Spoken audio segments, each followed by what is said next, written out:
Assalamu alaikum wa rahmatullahi wa barakatuh. Dear teachers at FEP, I hope you are well. I don't want to make this too long, so I'm going to get straight to the point, inshallah. So, as you know, our Tajwid sessions are 30 minutes with around, most classes have 2 students. Some may have 3. We might try and reduce that as much as possible to 2 as well. But the idea of having at least 2 students or even 3 was that when we take the mistake out of one, the others are listening at the same time. And the purpose of them listening is to be able to listen to the other students' mistakes and then learn from those mistakes, so they themselves do not repeat such mistakes. Now, I was having this discussion with some teachers as well. We're going to slightly change the, not structure, but the method of teaching Tajweed, inshallah. So, for instance, when it comes to listening, we're finding that when it comes to taking out mistakes of teachers, of students, it's not happening as much as it should do. There could be a lot of reasons for that. So sometimes, we go back to institutions. It may be so that the way Tajweed is taught in certain Darul Ulooms or institutes is taught in a very different way. And as a result, a teacher may know Tajweed themselves very well. They may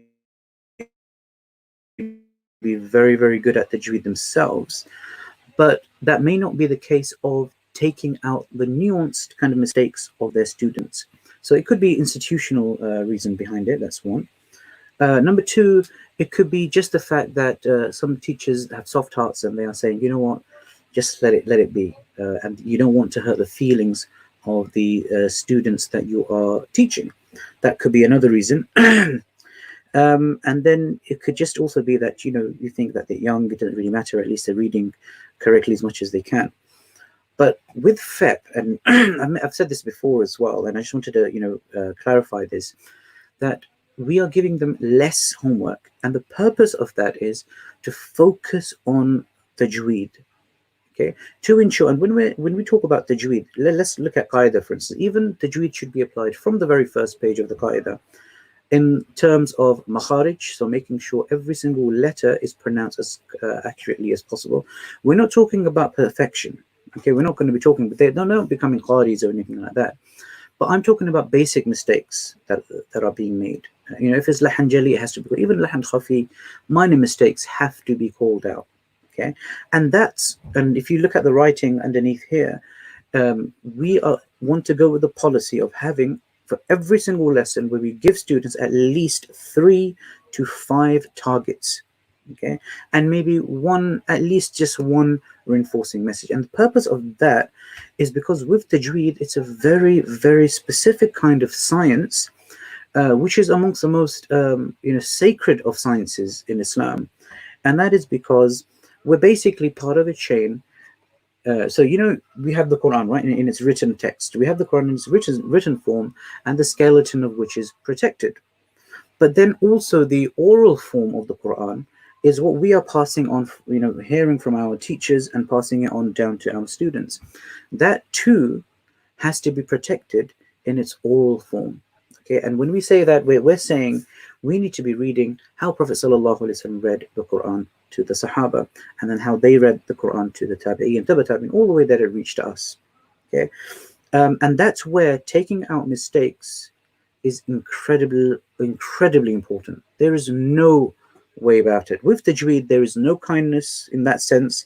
With Tajweed, there's no, you cannot just allow a student, because ultimately, if we do that, if we hear a mistake and do not correct it, then we are actually sinning, because we're allowing the oral form of the Quran to be changed.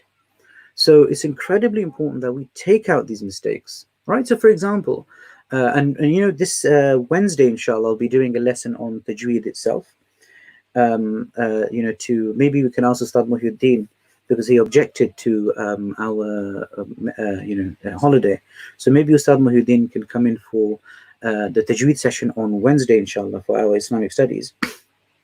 So for instance, look at it in this way: basic differences. You have the short vowels and you have your long vowels, right? And basically you have your harakat, fatha, dhamma, kasra, right? Pronounced like the beating of a drum, right?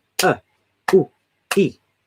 And then you have your long vowels, right? So the standing fatha, standing kasra, whatever you want, the upside down dhamma, whatever, however you describe it. So one is and one is one is oo, and then oo. This is clear difference, and making a mistake on this is considered a lahan jali, meaning a major mistake. If you were in a driving lesson, a person would have failed. Okay, so we've got to make those mistakes. So for instance, kitabun, right? Kitab, yeah, kitab.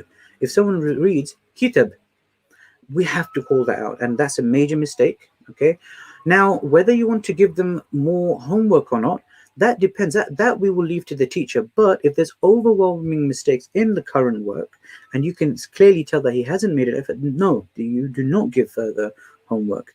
But what you do, and if you do want to give further homework and they haven't made that many mistakes, maybe a few, that comes down in the targets, right? So for instance, if someone is making a ra mistake in the letter ra, some, instead of pronouncing it full mouth, is being pronounced empty mouth.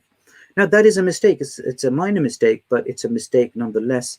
That has to come down in their targets. So what I'm saying to teachers now is, on your registers, next to the name of the student, start writing targets for your own memory as well. So give them to the students. Students write them down, but at the same time, you write them down. So the following week, because if you're teaching lots and lots of students, you won't remember.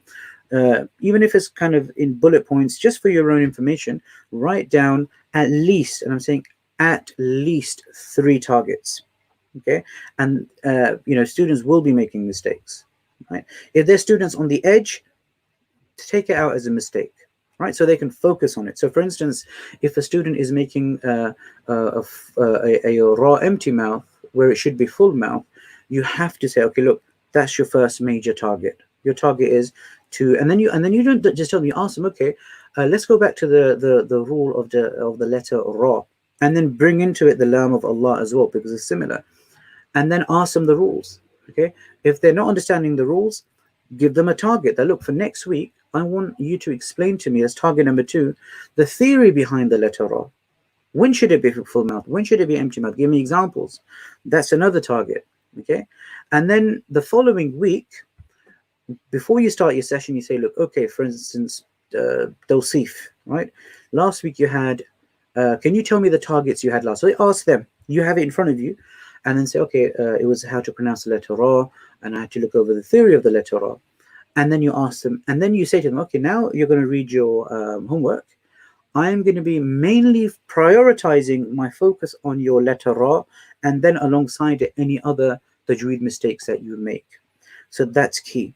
Now, sometimes for teachers, it may be difficult to catch out the nuanced, mistakes. Right? It may be difficult to do that. And that's where I've got another thing in place, which I will talk about. But I just want to give you a quick anecdote before I carry on talking. We were in Dewsbury, and I've mentioned this many times. We were in Dewsbury, Darul Uloom. Most of the students there not only study the Quran with Tajweed, but also study the Sab'ah Qira'ah as well. The 7 to 10 different ways of reciting the Quran. So most students in Dewsbury do that. So if you're the Imam in Dewsbury Darul Uloom, you've got like 200 people behind you, all well versed in not only Tajweed but in Sab'ah as well. So you have to be very, very careful. So one day a student got up, and it was in the higher classes, and instead of reading Wattini was Zaytun, so empty mouth, right? Wattini was Zaytun, he read Wattini was Zaytun. His tongue slightly just went up. All of us, and I still remember that day, so instead of Wattini was Zaytun, which means by the figs and the olives, he said Wattini was Zaytun, which means by the soil and the olives, right? And what happened was, later on, straight after Salah finished, we had to redo that Salah because the meaning of that word changed. So imagine, that's that small mistake, teen to teen. And I don't think it was done on purpose as well. It was probably accidental, but even then the Salah had to be done again. And this goes back, and in our case, as teachers, we have to take out every single mistake, major, minor. It has to be taken out, put it down as 3 to 5 targets for the following week, so they have something to work with. They have targets that they need to focus on for their next lesson. Okay, so now coming back to the last point, that when it comes to sometimes teachers not being able to figure out the nuances just because we haven't been trained in that. And I remember in Dewsbury, our teachers used to make us, so we used to have like 30 students in our class of Tajweed and Sab'ah as well. And I remember when one person reads, everyone is quiet and listens. Then second person. And the interesting thing about this is we have students from different backgrounds who speak different languages, who have different mother tongues, and they have their own mistakes they make in Tajweed. And then by listening to the teacher taking out mistakes of each and every student, we get to figure out, and we become really well versed in understanding how people of certain languages, the certain kinds of mistakes that they make. And it becomes easier for us to catch on to those mistakes, no matter how minor they may be. So therefore, what I've decided is we've got a teacher who is also a Sab'ah Qira'ah actually, but she's an admin teacher by weekend and Sab'ah Qira'ah student by weekday. So inshallah, what she will be doing is she'll just be coming in and helping you with some of those taking out of mistakes. So the purpose of this is not the typical observations you have at schools, where you get observed and you're given a certain type of feedback with certain kind of authority looking over you. It's not like that. It's the idea is to ensure that we're taking out all the mistakes that students are making, and our intention and purpose behind it is the continuation of the verbal preservation of the Quran that goes down to our students next. Because in true honesty, that is a very big burden, a very big responsibility on our shoulders that we have to fulfill. And for example, myself as the head teacher, I have to ensure that I can on the Day of Judgment say that, look, I tried my best in terms of the preservation of the verbal verbal preservation of the Quran, that I tried my best to ensure that continued. And every teacher will have that responsibility. Then the students, when they go further, they will have that responsibility as well. And key is to try. So we're going to have one teacher who's going to be coming into lessons. Now remember, do not be afraid, there's nothing to worry about. The idea is to just assist you in taking out mistakes of students. That's key. And it's going to be Ustada Zanib Mufti. No, not Zainab, Ustada Zanib Yaqub. So she is, despite being admin, she is actually, she's studied Tajweed, had Ijaza, but also studied, is studying Sab'ah Qira'ah now, almost finished. So she will be coming in just to assist yourself, and she will give you feedback directly, maybe after the session, on the session. But it's just, it's going to become like the norm where she'll just come in, students will know that, okay, this is another teaching assistant for Tajweed who comes in and just checks up on the students as well. And yeah, so that's the key. Let me know if you feel anything, if you feel different about this, if you want us to change anything about that, inshallah. So not to worry. So the purpose of this is to just get that bit more assistance in regards to Tajweed, because it's one of the most sacred sciences we have. Unfortunately, it's been mistreated as a science throughout the Muslim world, and we have to ensure that Tajweed is being taught properly for each, and that's why we give less sabak, and that's why we promise to parents that it's not part of our policy to finish the Quran, but the aim is when they do reach the Quran, they will be able to read with Tajweed. That will only happen if we are taking out mistakes, from the smallest, minutest, minimal mistakes to the most major mistakes. We've got to be taking all of them out, okay? And that could be the difference in makhraj or whatever. I will do a lesson on this, inshallah, on Wednesday, but do tune into that if you can. But for me, for now, I think that's the key thing. The three main things. Number one, we need to set at least 3 to 5 targets every single week for students to work on. Okay, and the following week you start with those. That's number one. Get the students to write it down if they have to.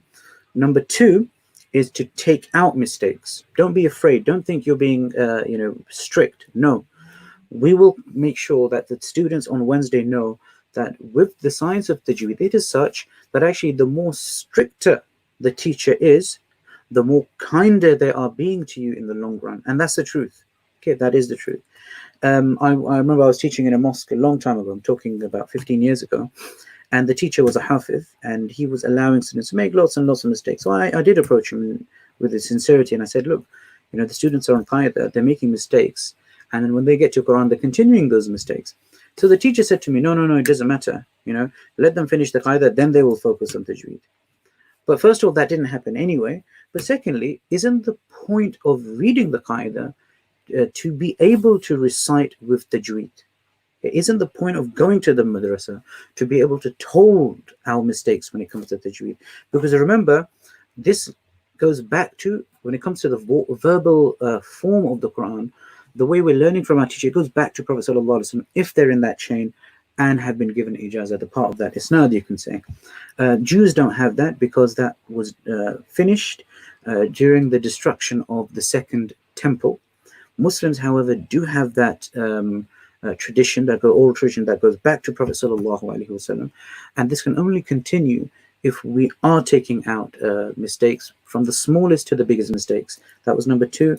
And number 3, third point is that Ustad Zanib Yaqub will be coming into lessons in order to assist and give feedback to staff as well. And I will inshallah try and come in some of the lessons as well. And my feedback won't be direct, it's just going to be a generic. So certain mistakes I'm seeing are being repeated, not taken out. I'll do a video maybe every week for you to watch as well. Please do watch these videos. This is a long one. Those ones we're going to try and keep as short as possible as a way of learning and also teaching one another. Because with tajweed, it is a subject we need to learn from each other. So if you hear me making a mistake, I'll be very open to accepting it as well. But as long as I know that you have ijazah and you have been taught tajweed and you've been given the ijazah in that sense. So Ustada Zainab, like I mentioned, she's our admin by weekend, but Sab'ah student by weekday. So she will be coming in to help out with tajweed as well. So any questions or comments, please put them down in the comment section and I will get back to you as soon as I can. From me, assalamu alaikum wa rahmatullah, and well done for your hard work and your effort and adapting to this whole situation. We are intending to go on until September like this, and then during mid-August we're not going to have summer holidays off. If any of you do not want to teach in August, please let me know as well. And if you do want to continue as it is, do also let me know. So you can do that in private or in the comments, but more than happy either way. Assalamu alaikum wa rahmatullahi wa barakatuh.